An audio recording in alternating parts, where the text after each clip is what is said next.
Kilala dati ang Barangay Jocolano na laging binabaha, ngunit walang aksyon na ginagawa. Nagkaroon ng pagpapagawa ng kalsada, ngunit hindi natin masasabing okay na ang lahat. Dahil sa tuwing umaapaw ang tubig baha, nagiiwan pa rin ito ng bakas. Tumaas nga ang kalsada, naiwan namang lubog sa baha ang mga tao. Sa araw-araw na pamumuhay nila ay napakahirap para sa kanila. Kailangan nilang tumawid sa kanya-kanya nilang tulay upang magtrabaho at nang may makain sa isang araw. Ang mga bata naman ay nagtitiis para lang makapasok sa kanilang paaralan at nang maabot ang kinabukasan na ninanais nila.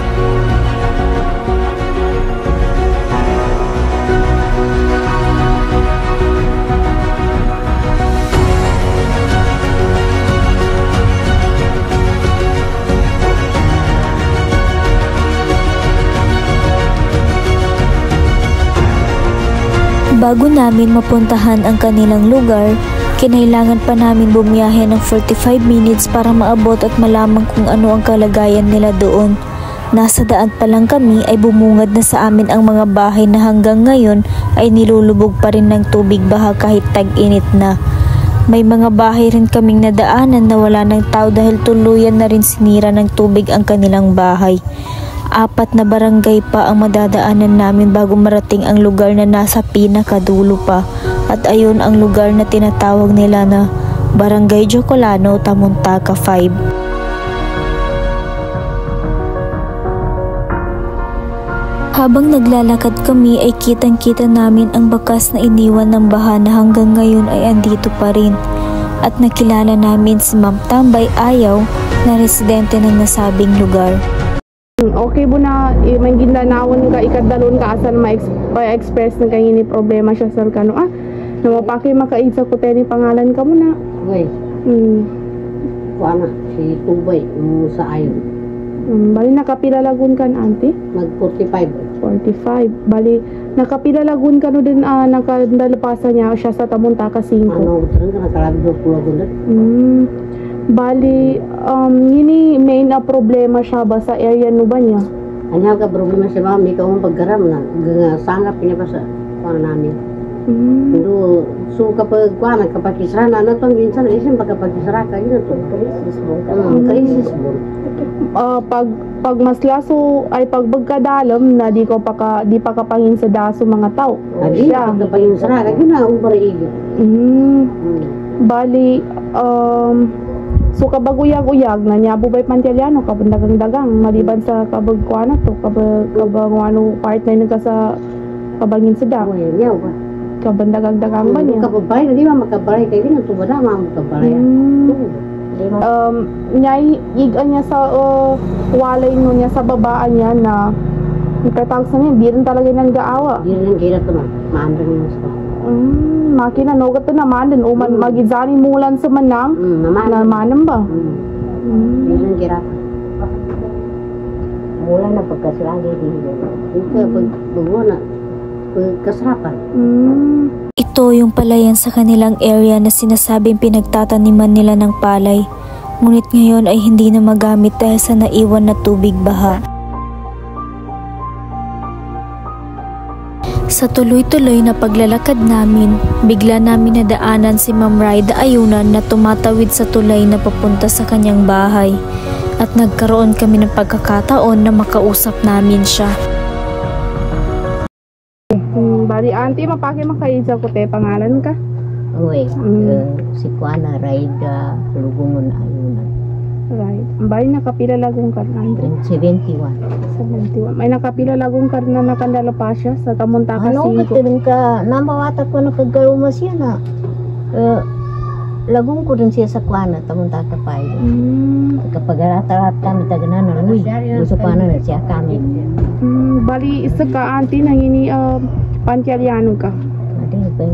Ma'am, niya ito pantyalian siya na, niya papagayama ko sa mga itik, patugyan. Nung mabasa ko, nanti pantyalian ko.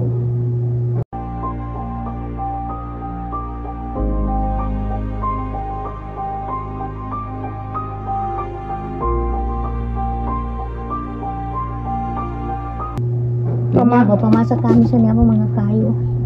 Babasa ko sa mga kayo. Dito na po. Bamasan. Bamasan namin. Mo ata ni pangayon. Bali, so, ngipetag siya. So, ka bamasa sa ig? Nakakonect yung water district siya o bamasa ano pa no sa liyo? Hindi na, patraka na napabukit siya pandagan sa ig. Ang kami po ko. Makina water district na dapat makalusod siya. Dapat makaumasin. Bali, so walay no na nakapulo dun sa guna. Kanambay epekto nina. Kanambay? Laki na. Niabo di kasangga pa kasulanan, tumasulanan. So, kababan? Sa din na, taman si Igi nung magkaslain. Di ko bayang kararing kalumag ko. Magbayan. Ito yung araw-araw na kailangan niyang tawirin para lang makapaghanap buhay siya.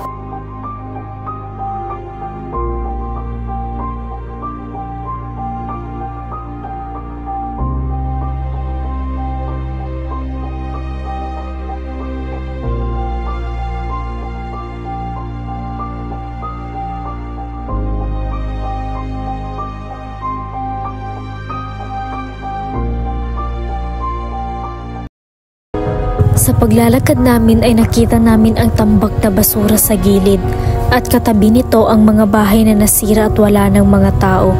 May bakas pa rin ng baha na naiwan sa baba nito.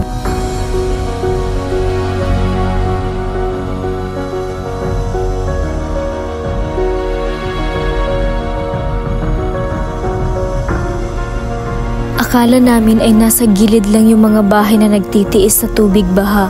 Ngunit bigla namin nakita yung mga bahay na nasa pinakadulo pa. Sila pala yung pinaka nahihirapan sa lahat. May mga bahay pa pala na nasa pinakaloob pa.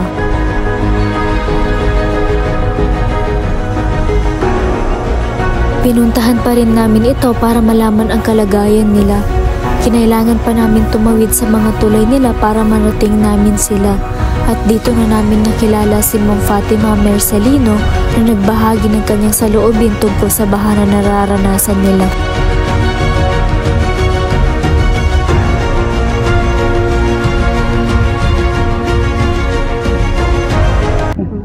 So, assalamualaikum. Auntie, mapaki makaisa ko ten ipangalan ka? Why? Wala, Fatima Marcelino. Fatima Marcelino. Bali, nakapilalagon ka rin, auntie? 41. Bali, nakapilalagon din nakapilalagon ka na din siya ba sa area na Tamuntaka 5? 2009 kami siya. 2000. Bagong lipat kami siya, kada silo kami sa pala, masuto sa payan. Bali siya kami tadi. Nakaarit ka na siya. Bali, ngini may pantialyano sa para sa gakwayano sa ibang uyag. Pana, so kaluma ko para dapat kapamukatan sa mana construction. Kasi maya ba ilaka sa construction. Bumi ka kadalam-dam lang pana pamukat. Bali ngini epekto sa kanuna niya bay kadalam ba niya galalagit suwalay no? Bay ka na po. Ito may kamadaluma kapasangan tao. Hindi makapangag sa mga kamadalum do.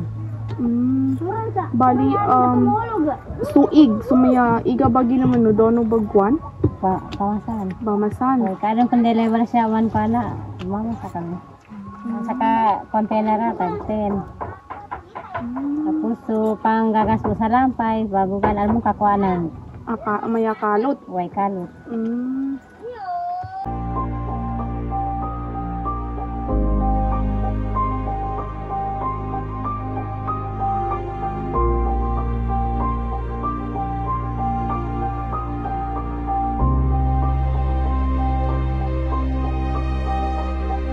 Naglakad-lakad pa rin kami sa lugar upang masuri ng maayos ang kalagayan nila hanggang sa umabot na kami sa mga bahay na magkakatabi na pero may tubig baha pa rin sa baba. Sa bawat hakbang namin ay nadadaanan pa rin ang basurang nakakalat lang kung saan-saan. Hindi malaman kung bakas pa rin ba ito ng baha o tambakan na ng basura nila.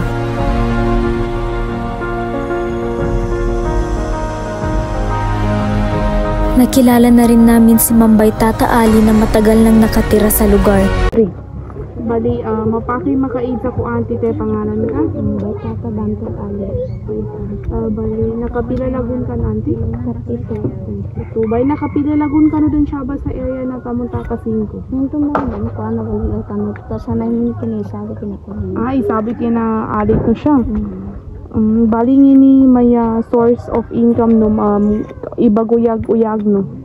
Tanta kanya ba may kabagkadalam mga kuha na contraction, may kaarang pukat na niya. Umeng ka kadalam na construction sa mga partner no. Bali, umeng ka panadam ng get sa maslaiig na kabamukat. Bali, mini epekto na baha siya ba sa walay no siya sa area no ba niya? Naman magkapasangan kayo kuha na sa may kabagid. Hindi sa mga pamula namin, ano saan kang yung mga kamo. Iba mula namin. Bali suig na meto pag-examon sa bamasano bun suig. Ito yung araw-araw na nararanasan nila. Gumawa na rin sila ng mga tulay para may madaanan palabas at papasok ng kanilang bahay.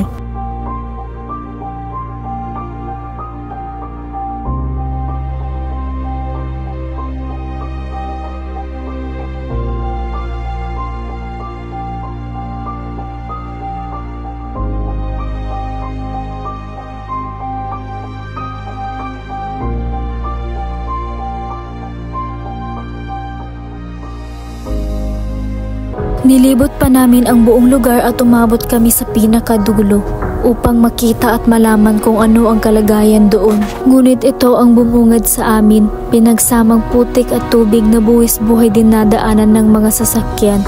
Wala nang mga kabahayan, ngunit andito pa rin ang bakas ng sasakyan na dumadaan dito. Kahit napakahirap para sa mga tao na nakatira dito, ay wala silang magawa. Kailangan nilang dumaan sa napakahirap na daanan para marating nila ang pinangingisdaan nila na siyang pinagkakakitaan para mabuhay. Hindi na bago sa atin lahat ito. Ang tanging panalangin na lang namin ay mabigyan sila ng tamang aksyon at mabuhay tayo ng patas sa mundo.